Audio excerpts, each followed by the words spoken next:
एक धोबी के पास एक गधा था। एक बार धोबी अपनी ससुराल से आ रहा था। आगे आगे धोबी और पीछे गधा चल रहा था। रास्ते में दो ठग जा रहे थे। उन्होंने धोबी को जाते देखा तो उससे गधा ठगने की सोची। दोनों ठग धोबी के पास आए। चुपके से गधे के गले से रस्सी खोलकर एक ठग ने रस्सी का सिरा अपने गले में बांध लिया और धोबी के पीछे पीछे चलने लगा। धोबी लगातार चलता ही जा रहा था, इसलिए ठग के गले में पड़ी रस्सी तन गई। धोबी ने पीछे मुड़कर नहीं देखा और जोर जोर से रस्सी खींचने लगा। धोबी बड़बड़ाता हुआ बोला, अबे चल क्यों नहीं रहा।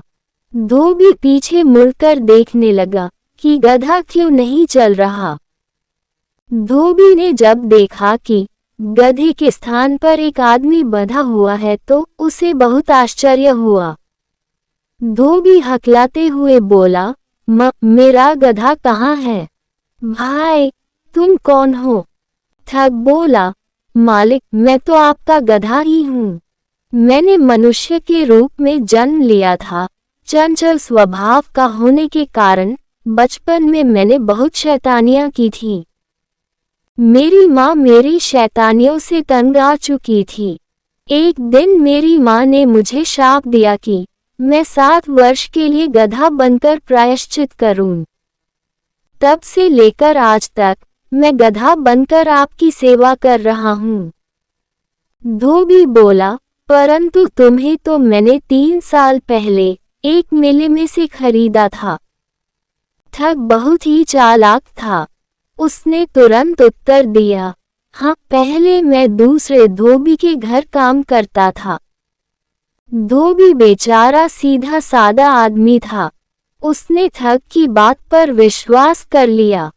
धोबी की जेब में जितने भी पैसे थे सब उसने ठग को दे दिए और कहा, ये पैसे रख लो। जल्दी से अपनी माँ के पास लौट जाओ। अब कभी शैतानी मत करना। कुछ दिन बाद गांव में पशु मेला लगा। वह गधा भी बिकने के लिए वहां लाया गया।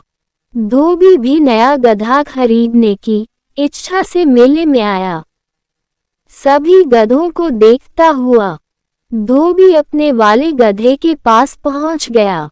धोबी ने गधे की पीठ पर लगाया हुआ अपना निशान देखकर तुरंत पहचान लिया। गधे ने भी अपने मालिक धोबी को पहचान लिया और खुशी से अपने कान फड़फड़ाने लगा। धोबी गधे से बोला, तेरी माँ ने तुझे फिर गधा बना दिया। तूने जरूर कोई शैतानी की होगी। शैतान कहीं का, अब मैं तुझे कभी नहीं खरीदूंगा। ये कहते हुए धोबी वहां से चला गया।